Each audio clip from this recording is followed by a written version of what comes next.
Lapata Ladies selected as a India's official entry for Oscar 2025. 2025 Oscar పురస్కారాలకు ఎంపికైన Laapataa Ladies. This is okay.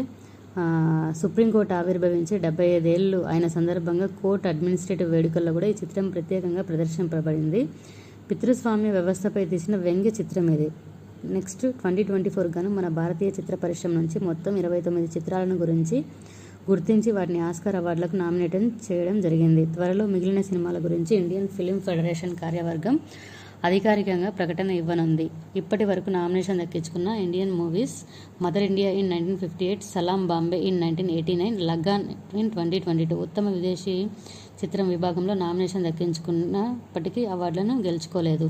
So last year RRR మూవీలో సాంగ్కు Oscar award రావడం జరిగింది. 2023లో FFI Oscar ఎంపికైన మలయాళ చిత్రం